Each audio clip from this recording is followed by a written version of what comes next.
It'll be back into battle now, both sides of the chamber, and divided debate over all sorts of things. Let me ask you about one of the biggest things that's coming this year. And I know that's something the Australian Christian Lobby is asking for every listener to be very attentive to, and that is the Australian Law Reform Commission inquiry into Christian schools. Give us an outline here of why this is so important. So for a while now, the ACL and also many of the Christian schools organisations have been saying to the Australian Christians, but also to the public, Christian schools are under attack. And I think for some, it may be crying wolf. Hang on a minute, we're still seeing Christian schools still operating. But I can tell you that behind the scenes there has been a real battle going on, and that continues. And the ALRC stands for the Australian Law Reform Commission.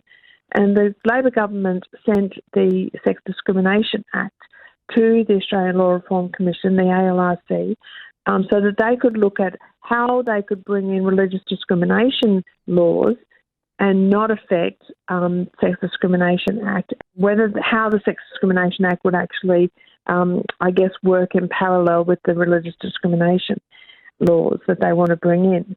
The very deeply disappointing thing is that the Australian Law Reform Commission have developed now a discussion paper, and in that discussion paper, and all the Christian Schools Associations, the Catholic Church, the Anglican Church, all of the people that I talk to are deeply disappointed because despite extensive consultations that we've had, the recommendations from the ALRC provide no practical basis actually for the ongoing operation of authentic Christian schooling. If it was enacted, to be honest, if the ALRC's recommendations are enacted, the ALRC will substitute their beliefs on gender and sexuality instead of what we would believe would be a biblical understanding of gender and sexuality in any Christian institution. So at the moment, this paper is the preliminary view of the ALRC. And so they have gone out and they've put out a public survey as well as they're calling for submissions. The public survey is easier to do perhaps than a submission. But at the same time, it does call for quite a lot of input. And so we're doing a few things to try and help people to participate in that survey, Neil, because we really see the importance of good stories about Christian schooling, Christian higher ed, getting to be part of this discussion. Wendy, interesting, isn't it?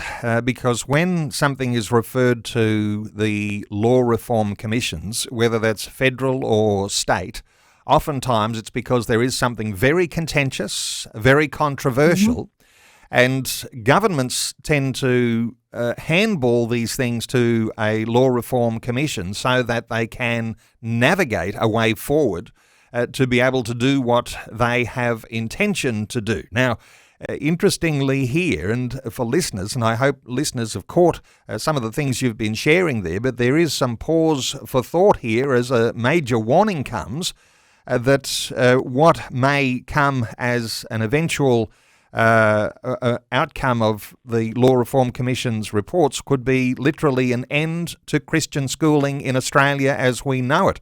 Is that too much of a, are we drawing too long a bow to suggest that is the case? No, you're not at all. And it's not just ACL or Vision Christian Radio who are saying this. If you talk to the heads of the Christian schools, but also, just recently I was in a conversation with the Catholic organisations, and there's the National Catholic Education, the executive director there. Her name is Jacinta Collins, and she has put a really good media release out. But she spoke and she said, that these reforms don't provide any protection for religious schools to effectively operate. Certainly will not allow them to teach according to our religious beliefs and ethos. And so the Catholic schools in many cases, and even in the Northern Territory, they've been talking about pulling out of schooling altogether because there's changes that are being suggested will actually disallow religious schools and higher education, religious higher education, to to teach their religious beliefs. They would then be under a different legislative process that would see them being in trouble for, certainly avoid Romans, for instance, to even run the school according to their ethos, they would be in big trouble. So, some of the organisations are deciding whether or not they will actually boycott the process. It is so bad that it's hard to see any good outcome coming. But we do believe that it's important for parents and students of schools, but also the general public, to participate in this, because religious freedom is not just good for people who claim to be religious. Religious freedom is important for our nation, one of the pillars of our nation. And so we are really encouraging people. It will be difficult to change the views of the ALRC, but if enough people take part in this survey and the submission, then the government, we would hope that the government would have to listen. Well, I think listeners will know what you are saying. Freedoms depend on religious freedom, because if you haven't got freedom to believe a certain way, you haven't got any of the other freedoms that we also do take for granted. And I find myself coming back to this, Wendy, and worthy of repetition, I think, because Christian schools don't just teach their own thing either. They're not having a vote by the parents and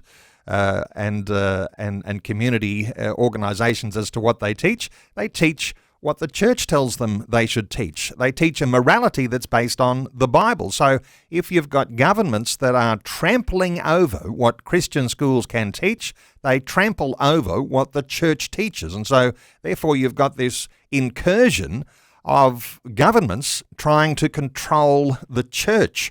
This is an interesting thing around belief here, but any thoughts further on that? People talk so much about the separation of church and state, and the whole point of separation of church and state was that the state should not be able to interfere in people's lives in what they believe. And this is a real incursion in that. You spoke also about the need for religious freedom. It is a basic tenet of international law that freedom of religion is so important. And we look at the countries around the world that do not have religious freedom, and we understand why many people in those countries would want to come to a nation like ours where we have valued religious freedom. The interesting thing about the ALRC is that they are claiming that they are abiding by international law when if you remember, the very initial sort of inquiry in this was done by the Ruddock Review straight after the vote happened for same-sex marriage.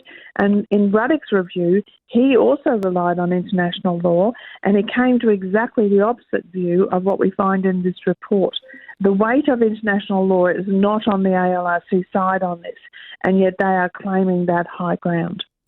Now, some will be saying, how do I get a deeper conversation about this? How will I understand this more deeply? How can I take this to my own school community? How can I take this to my church community? You've got a couple of webinars that are coming up, 15th and 16th of February. What sort of things are going to be discussed in those webinars, Wendy?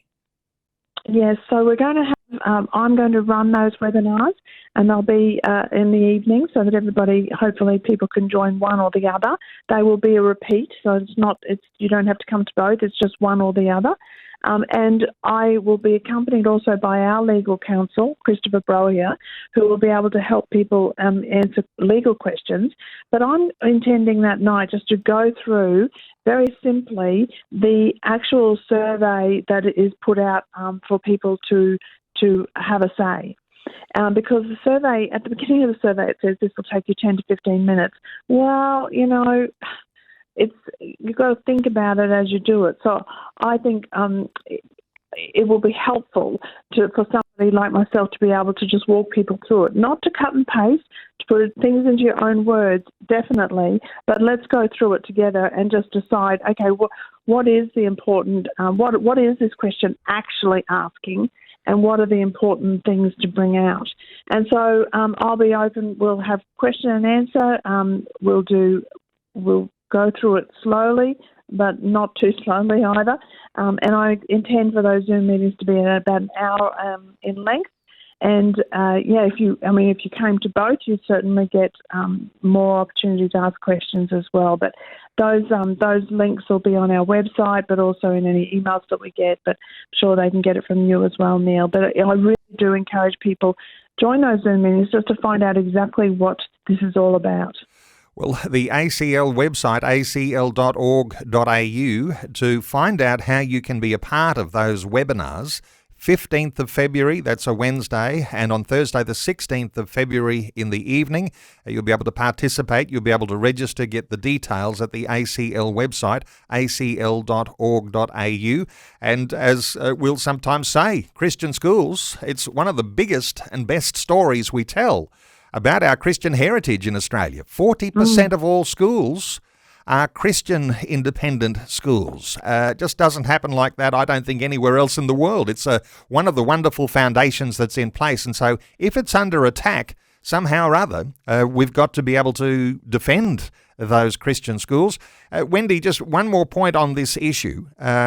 We only have until the 24th of February to further demonstrate just how important and valued Christian schooling is. Thoughts around some urgency here? Yeah, correct. They've really put in very tight timelines. So the public survey and the submissions have been invited, but they're with a closing date of 24 Feb. And so this is why we're going to have these Zooms on the 15th and the 16th.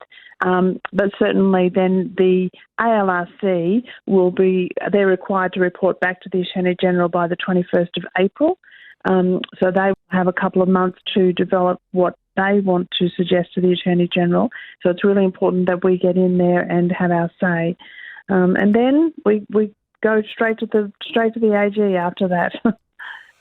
Well, Wendy, there's lots of other issues we could talk about, and let's keep it at that one for today's update. We might get some more updates on some other big issues as they begin to really snowball in their value this coming year, and the parliamentary year has started. It's off to a start. Our parliamentarians are back and they are doing battle with one another. Part of that battle will no doubt be around ideological positions on so many issues that are actually so important for the future of our nation. Let me point listeners to the Australian Christian Lobby website, acl.org.au. Register for those webinars and check out the resources you can find there. No doubt you might be interested too in the New South Wales state election that's coming up the end of next month. There's going to be a special website that's set up there so that you can actually get Christian understanding of not only the policies but also insights into the candidates who will be standing as well. acl.org.au. Wendy Francis, thanks so much for an update once again today on 2020. Thank you, Neil, very much.